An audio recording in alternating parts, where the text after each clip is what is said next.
Here are some must-have features that I think Superior should include to increase the quality of life for its players and to make the gameplay more streamlined and fun. Let's kick it off with the first one, and that is currently there is no incentive for people to play together. Like, you could do everything solo the same as you can do everything in a group of 2 or 3. So what I propose is a 5% bonus to snacks, items, challenge keys, gig rerolls, etc. when you play in a team of 2, and a 7% bonus when playing as a team of 3. If all your heroes are different in the team of 3, you can increase that 7% boost to 10%. This incentivizes people to play together because they have a better drop chance of getting things that are useful in the game for them, especially snacks and challenge keys and gig rerolls. Those are the 3 things I always want when I'm playing the game, and if a Mega Mixer or an Angel Cake does drop for me in the snacks, I'm even more happy because that experience boost is exactly what I need when you're grinding to max level. I'm currently level 48 Ronin, so I only have 2 more infamies to go before I reach max level, and hopefully by then phase 2 is implemented, so I have a max level character ready for phase 2 and 3. The next feature that I think they should include is a loadout option. It would be amazing to be able to customize each slot, what you prefer in each slot, and when it appears in the shop or the weapon arsenal, it is highlighted for you and you can automatically buy it and equipped it to your slot. This is a simple quality of life change that I think would be amazing. Sometimes I press reroll when there is an item that I definitely want to buy, and I always shoot myself in the foot for it. Another quality of life feature that I think would be amazing in Superior is it would be awesome if you could have skill presets. For example, I play a Ronin, and when I'm playing solo, I focus on melee kills and speed. But when I'm in a team, I prefer things like stored energy and team skills to make sure we survive longer. It would be a great feature just to be able to switch between the 2 playstyles with a click of a button, instead of having to press reset skills and go through the whole skill tree list again and selecting each skill again and again. This saves a lot of time from you being in the menu and gives you more time to play the actual game. Now, another feature I've been thinking about in the game is, like, if you have more than one NFT hero, wouldn't it be awesome if you could borrow a skill from the second NFT hero that you have?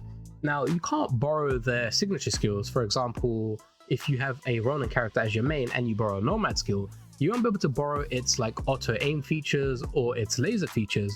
But what happens if you could borrow the plus 30% crit or the plus 30% magazine capacity skill from that Nomad skill tree? You would have to level up both characters to unlock each skill in that tree, and then you could just borrow that skill or the Ronin from the Nomad. On top of this, wouldn't it be awesome if you could summon that NFT character into the mission for a good 5 to 10 seconds and they deal a bunch of chaos and damage and then disappear?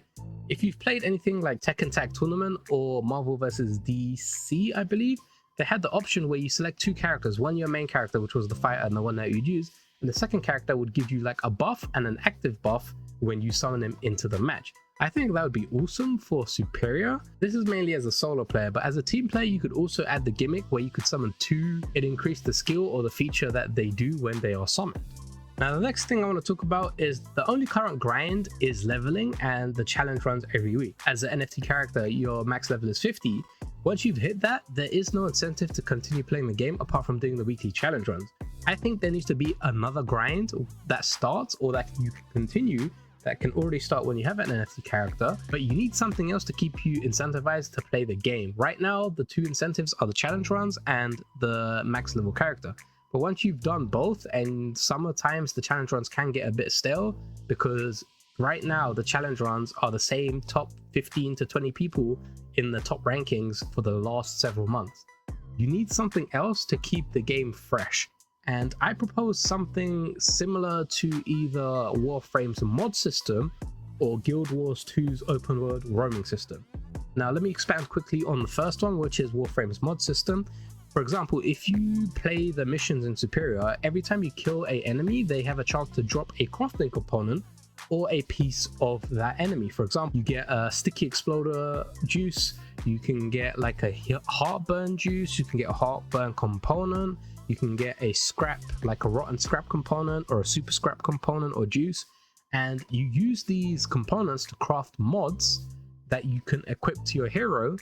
And in the sense of Superior, where you are injecting juice to power up, you get enough components to make a juice, and then you down that juice to increase the effect, or you implement a juiced mod and stick it on your character, and that would be something that would continue the grind and incentivize you to play, because you want to unlock all these different types of mods, you want to unlock all these different type of benefits for your character. Some of the mods that you can see in game would be like, for zap hands, you can increase the target that it hits by 1. For heat vision, you can increase the damage over time by 1 second. You can increase the damage by 10%. For shocking vision, you can increase the magazine capacity by 10%. You can increase automatic damage by 5%. Just extra bonuses on top of the things for the mods, and you can have like a limited quantity of mods, or certain mods give you like features like auto purchase this when it's available in store, or give a 50% discount when you select this item on sale. For example, if you select Rocketeer and Rocketeer appears, because you have that mod, it gives you a 50% off for the cost of the Rocketeer. This makes it so the items like dangerous discounts are still applicable, because that applies to everything, but the mods you can apply to like specific items or specific superpowers. For example, another type of mod would be if you see something in the superpower store, for example Shocking Dash, and you have a mod that says Shocking Dash costs you 0, you can pick up Shocking Dash using 0 juice. These are some of the things that you could consider. Mods can have their own rarity tier list. For example, uncommon, common, rare, epic, legendary, etc. Ancient mods you can only equip 1 of, legendary you can equip 2 of, epic you can equip 3 of, uncommon 10, common 15. You get the idea. Like, it's something to keep you playing the game and incentivize you to play the game. Now the second one was Guild Wars 2 open world style gameplay, and what I recommend is you could just zone into the maps.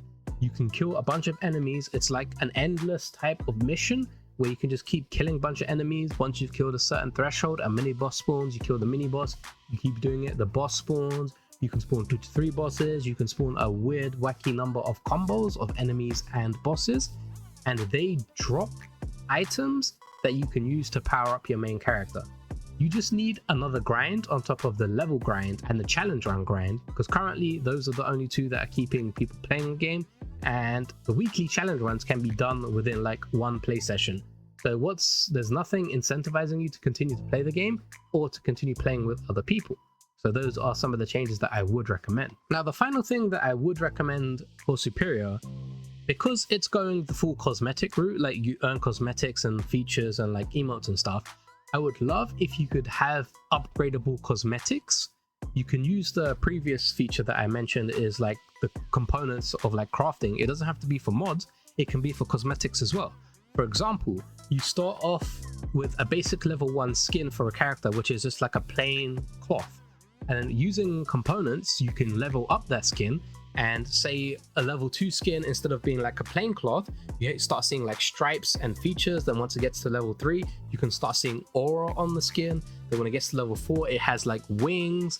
When it gets to level 5, you can get like mini horns or like glowing red eyes. Like, give the ability to level up the cosmetics and give them a bunch of different features with the additional grind included. Like, once you hit level 50, you don't need to level up anymore, you can just do challenge runs.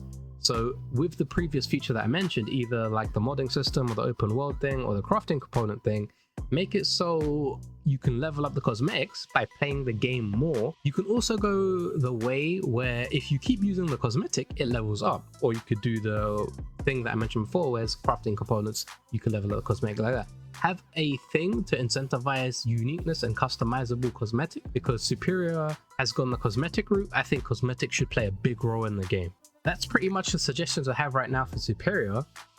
I hope the team sees this and takes it into consideration. I have messaged them in Discord and left some feedback in the Superior suggestions and feedback section of all my ideas, but I thought I'd make a video to share my ideas with you guys and see what you guys think. As always, if you enjoyed the video, hit that like button, smash that subscribe button, and turn on that notification bell, because it's free and it helps me out as a content creator. As always, see you guys in the next Gala Games video.